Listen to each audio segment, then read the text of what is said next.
Well, Edmund Marukyan is Ambassador at Large at the Ministry of Foreign Affairs in Armenia. Joins us now from Yerevan. Good to have you with us. So, can Armenia cope with the tens of thousands of people which have flooded in, from Nagorno-Karabakh? So, the government of the Republic of Armenia will do everything that we can do to help people with accommodation, with food, helping them, to find places to live. Of course, during these days, we find for thousands places, but it's temporary, and we are working on it. As you know, the government already decided to help refugees financially as well. So the process is ongoing. But I can tell you that for Armenia, this is a big humanitarian crisis. And that's why we need international support as well. I understand Armenia has asked for help from the European Union. What kind of response have you had? Well, the process is ongoing. I mean, we ask for help to international community, to all our partners, friends. Right now, as you know, United States, France, European Union, some other countries also pledged that they will help Armenia with this crisis. But I'm not working on these humanitarian issues, so it's an ongoing process. It will be announced in due course. In May, the Armenian Prime Minister indicated he'd be ready to recognize Azeri sovereignty over Nagorno-Karabakh. Do you think Armenian authorities, what do you say to the suggestion that Armenian authorities really should have been more prepared, more ready for the possibility of the collapse of the Armenian authorities in Nagorno-Karabakh and this scenario of flood of people coming in?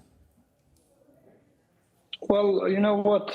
This statement is detached from the whole context.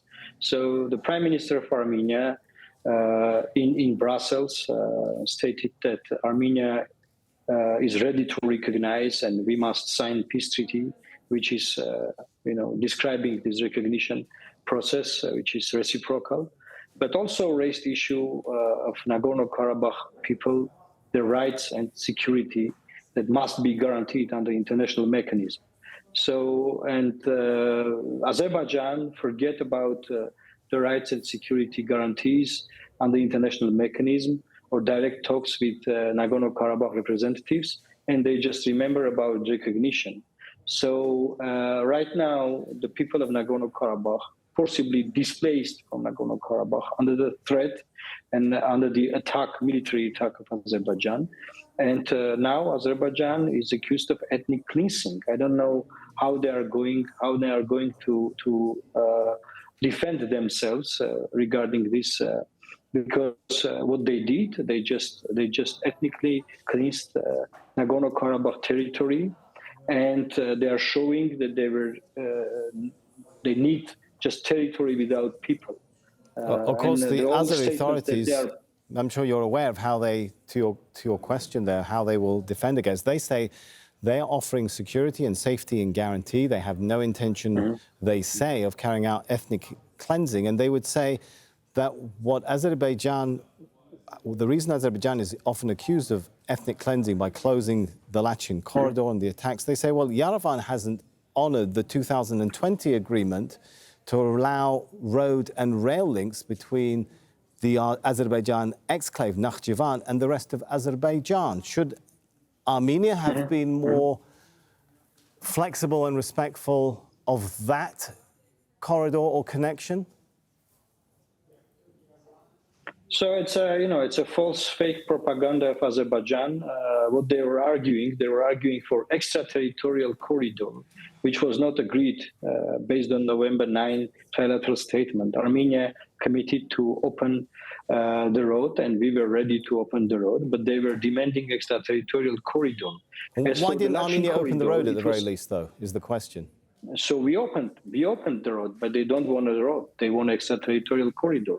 So we stated, Armenian government announced that we are ready to open four checkpoints for different roads for communications to communicate Azerbaijan, but they were not willing to use it.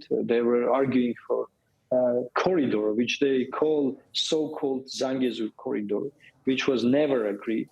And it's a fake narrative. And the president of Azerbaijan said once that it was not written in November 9 trilateral statement. That is, he said, I pushed this narrative. I created this narrative. So he confessed about it. As for the Lachin corridor, what they did, they closed down Lachin corridor for 10 months. They starved people of Nagorno-Karabakh.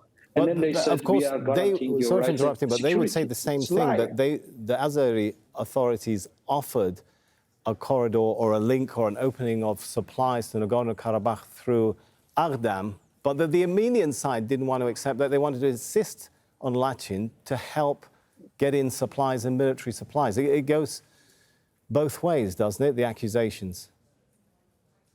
So Nagorno-Karabakh representatives, the administration agreed on Agdam Road. So Agdam Road was opened. And then after that, on September 19, Azerbaijan started its military aggression against peaceful people of Nagorno-Karabakh, after which they forced people to leave Nagorno-Karabakh. They opened Lachin corridor one-sided to just leave the territory. And they now end up with empty cities, empty villages without people. And then what they are going to say now. And the UN reporters are now in Stepanakert, in Nagorno-Karabakh. What they are looking for, they will realize and they will recognize, acknowledge the fact that Nagorno-Karabakh people forcibly displaced and ethnic cleansing happened. We're This waiting, of course, to see what the UN rapporteurs say, whether they come to that conclusion or not. So, but they saw it. Still open. They saw it. They saw it. If we may, will Armenia exit the Moscow-backed Collective Security Treaty Organization? It's a big question now, isn't it? Right now, we don't have such a decision. And a final one, very briefly, do you believe Azerbaijan has territorial ambitions for territory, Armenian territory in Armenia? Do you believe that that's their next step?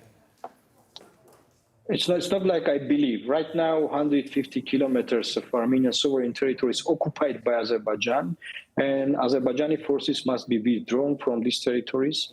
And it's occupation, which happened right after the war, 44-day war, 2020. So they attacked in 2021, then last year in September they attacked, and they occupied more than 150 kilometers. Also keeping till now prisoners of war in Azerbaijani prisons. So they didn't realize their commitments at all. Right. We'll have to leave it there. I'm afraid we are out of time, but thank you so much for your thoughts on that one. Thank you. Thank you.